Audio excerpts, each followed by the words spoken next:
The effects are draining a critical American industry. Trump's raising tariffs on steel and aluminum imports from 25% to... President Donald Trump delayed some tariffs on Mexico and Canada this week. To pause those new U.S. tariffs by a month. Reciprocal tariffs, no tariffs, hundreds of billions of dollars in tariffs and taxes. tariffs. Wall Street analysts have coined a new term called the taco trade. They're saying Trump always chickens out on your tariff threats, and that's why markets are higher this week. What's your response to that? The president will be signing that executive order today, and steel and aluminum tariffs will be going to... Court has just blocked the bulk of President Trump's sweeping global tariffs from going into effect.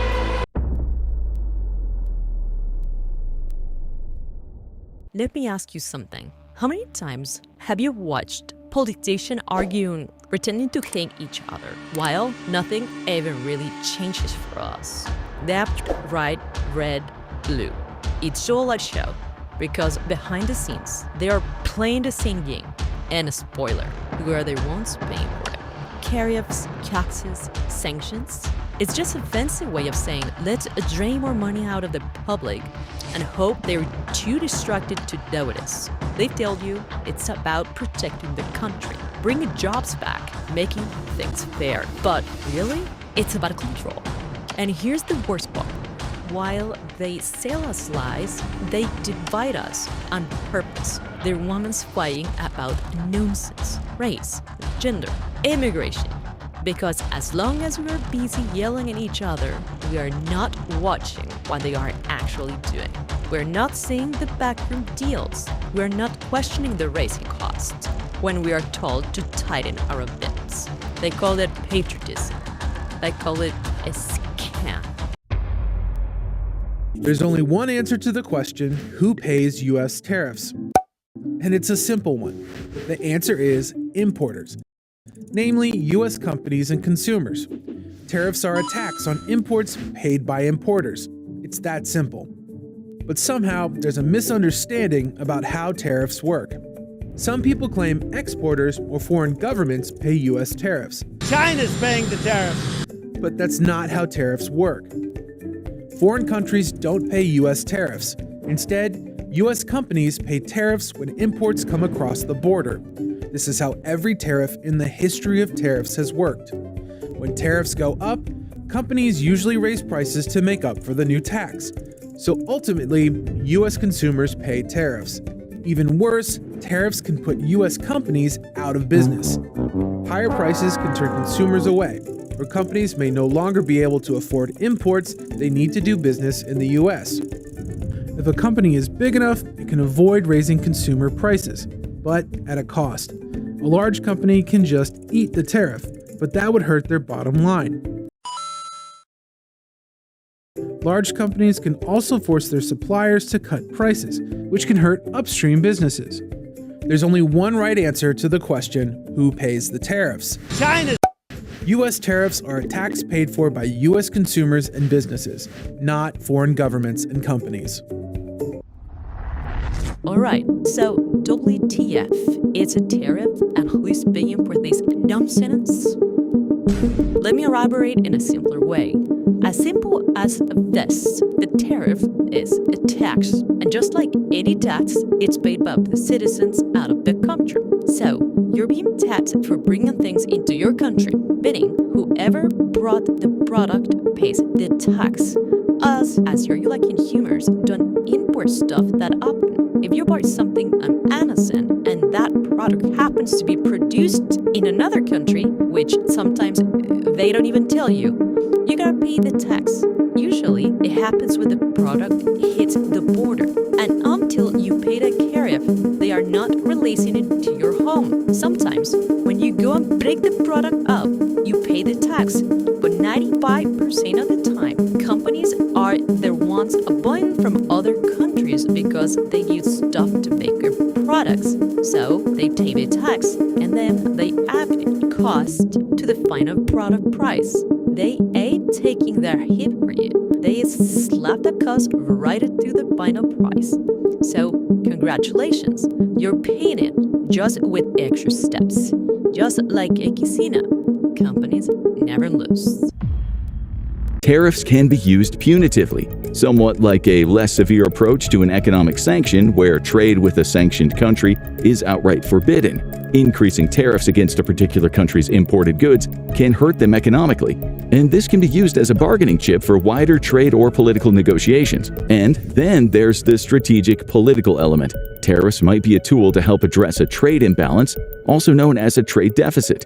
This is a situation where a company is importing more than it's exporting, meaning it's perhaps built an over-reliance on foreign goods. As you can see, Trump, he's basically using this same tactics. He's turning global politics into a freaking reality TV show.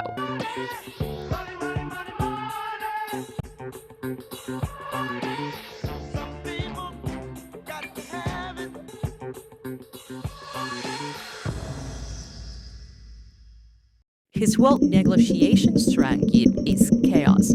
Confuse the hell out of everyone until they give you what you want. Tariffs are way complicated. Why? I'm glad you asked. Because tariffs are part of economics, and economics is a social science.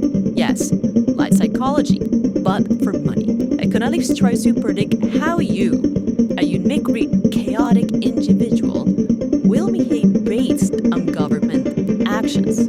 Whether you buy or don't buy something depends on your values, background, education, morals, ethics, even the weather sometimes. To make it relatable, think about dirty dishes. If you saw them and you were about to clean them, but then your mom yells, "To the dishes!" You suddenly don't want to do anymore, but you just don't care. You're just gonna do it. Mais tu passes tes journées sur ton portable. Same action, different vibes. That's how behavior changes. The president thinks he can make foreign products expensive enough so that you then stop buying them and start buying US-made instead. But here's the kicker. Once 100% of their supply chains is from the USA, it doesn't work. So tariffs can protect jobs and industries, but they also have lots of disadvantages. And that's why lots of people are screaming when the government imposes tariffs. So, what are the disadvantages? The first disadvantage is higher cost for consumers. The second disadvantage is hurting local businesses that rely on imports. Back to the economic convergence.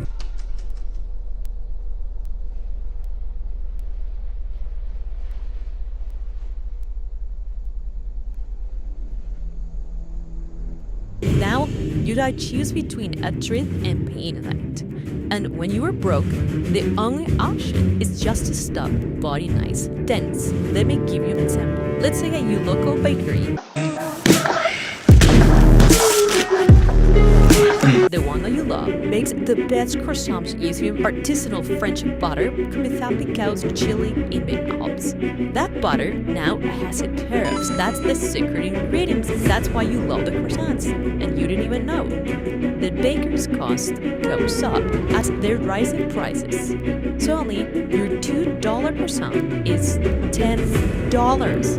Really rich folks don't care if butter costs more than that. They're not sweating $10 croissants, but you, if you're poor or middle class, Date. 2 hours. It's always been an hour. Well, now it's 2. Price went up. Since when? Since today.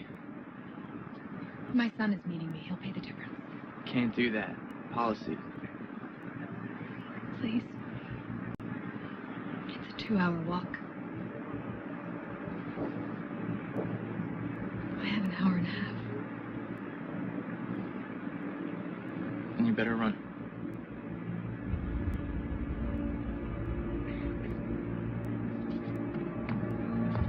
you were already living on vibes and caffeine. If you're rich, you're shrug. If you're broke, you're still buying croissants. Based on what you've learned so far, let's analyze the full video.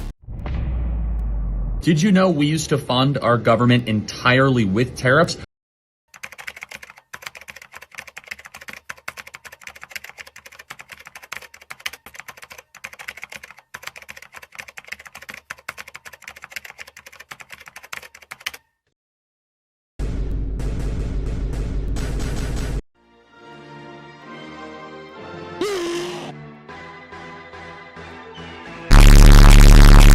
before the income tax?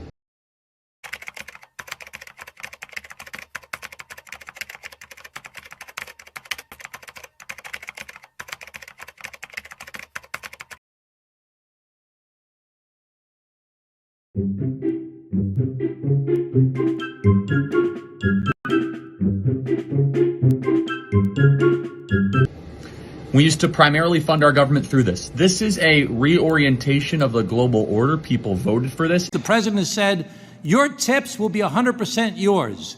Does this tax bill continue the payroll tax on people's tips? Yes, it does, Mr. Overtime. The president said your overtime will be tax-free. Does this bill continue the payroll tax on overtime?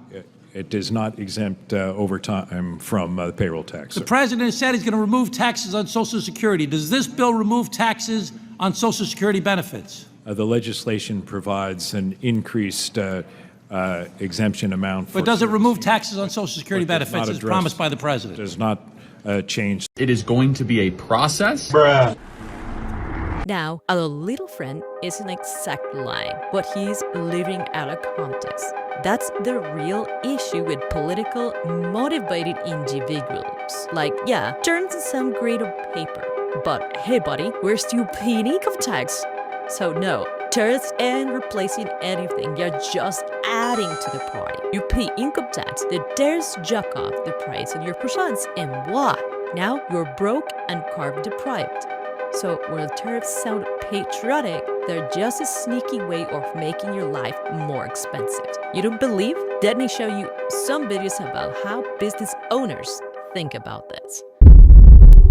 Tariffs. Oh, so their shoes are getting pricier. Shoes are going up. You can thank your government for that. You can thank your president for that. You can thank your president for it. You voted for him. I didn't vote for him. They fundamentally do not understand what they're doing. The notion is we've lost jobs to China, and we have. But we've picked up other jobs that we would not have had. Better jobs, many better jobs as a result of our relationship with China. Many more than we would have if they were in a factory making socks. The iPhone being made in China, the success that that has created. There's probably hundreds of thousands of people working for Apple today in America as a result of them making those phones in China that they would not have had. They'd be in a factory and it would be a third of the workforce. So we have new jobs, millions of new jobs in America that are created. It's the upwardly mobile nature of a society that doesn't want to work in a factory making socks. Hello? No. And at the same time, they're deporting the people that would it anyway. I do understand on some level, because there's a lot of rich people that made money that didn't build anything, but they made money trading stocks and bonds and buildings. Okay, not hating, but they never made anything. They never created a business. They never had to ship a shoe out or punch a card. They don't know what it's like. And that's the problem. And we are the people that create commerce, the Apples, the Steve Maddens, the Uggs, the Ralph Laurens. We create the economy and they're destroying it. Do you remember when I earlier explained that economics tried to predict your behavior? See how this could be offensive to a real, authentic Mexican? Hey, can I just say that I'm Mexican and this doesn't bother me at all? Because these tacos are great. Okay, sir, I appreciate your feelings on the matter, but I don't need you to be a mouthpiece for an entire cuisine, okay? As long as a white man's doing the cooking, I won't be eating here. Oh, I'm not the cook. Guillermo's the cook. Guillermo? Okay, wow. Guillermo, let me guess. You've got some poor Mexican dude back there slaving away for $5 an hour so that you can call these tacos authentic. Excuse me, senor. You don't need to work here. You can open your own taco truck. Guillermo doesn't speak English. 야, 고기도 필요해. 기다려. 말 그만하고 빨리 움직여. 알았어, 씨발. I'm just surprised you actually don't know what to be offended by right now, do you? No, This is like watching a computer glitch. Well, it is not just about you. Don't be selfish. It is also about how companies act. Foods Inc. They're a privately traded company. They must disclose all of their financials, which means we can get a little more insight as to how they fared during this time when there is a crisis in our egg economy. Shareholders got paid $250 million in profits. Okay, let's It's right in the middle of the bird flu crisis. You wouldn't think that they would be profiting that much, but is that a lot? $250 million? Maybe that's not that much. Let's graph the dividends, the profits paid out to shareholders. Whoa, okay. Well, 2023 was a great year for the largest egg producer in the United States, despite like all of this avian flu. So in 2023, they paid $250 million. The year before, they paid $6 million. So they had a 40 times increase in the profits they paid out to their shareholders, right in the heart of when all of us were going to restaurants and seeing these signs. We're raising prices on eggs because there's a bird flu, so we have to pay more. But the company making the eggs is profiting a lot more money. It's not just revenue. It's not like they're making more money and their costs have increased a bunch, so they are profiting. They are making way more money after all of their costs, and we're all paying more. Those holy templates of executive bonuses. Do you really believe they are gonna start making anything in the United States just because of tariffs? Oh, my sweet summer child, what do you know about fear? Nah. The US doesn't even have all the natural resources needed for certain products. Some ingredients or some things can only be sourced from a specific climate or regions. Also, even if you're spending half of the life learning new skills, because we all need 12 jobs now, that doesn't mean you will get hired. Companies that use shallow scales, companies you judge based on things like appearance, race, gender, or whatever else they shouldn't be. But that's a whole other mess for another day. Now, stop with the story. Let's look at some real-world examples.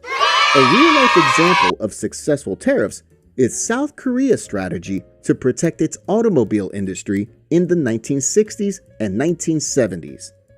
Local companies like Hyundai and Kia struggled against established foreign brands. So, South Korea imposed high tariffs on imported cars to protect the local brands. Instead of becoming lazy, these tariffs pushed local companies to innovate and improve their technology. Additionally, South Korea's smart diplomacy helped avoid retaliation. Plus, they got lucky, as the Korean car market was still small. So, major car exporting countries didn't see it as a serious threat yet. This combination of innovation and smart diplomacy allowed South Korea's tariffs to work, enabling Hyundai and Kia to compete successfully on the international market. While a clear example of tariffs backfiring was the US-China trade war, which began in 2018. During Donald Trump's first term, he saw that the US was importing far more from China than it was exporting, leading to a huge trade deficit. In response, he imposed tariffs on Chinese imports to reduce the deficit. However, China retaliated with tariffs on US exports, particularly agricultural products.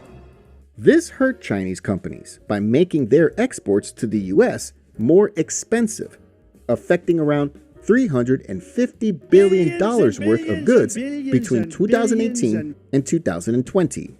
At the same time, US consumers who relied on China imports had to pay higher prices too. Meanwhile, US farmers faced massive losses as China imposed reciprocal tariffs on agricultural products. According to Moody's Analytics, the trade war led to an estimated loss of 300,000 jobs and reduced real GDP by 0.3%. So, who's the winner of this trade war? The winner is Vietnam. Yeah. As companies moved production out of China to avoid tariffs, many relocated their factories to Vietnam, significantly boosting its exports to the US. In the end, both US and China lost lots of money, while Vietnam got tons of new money out of nowhere.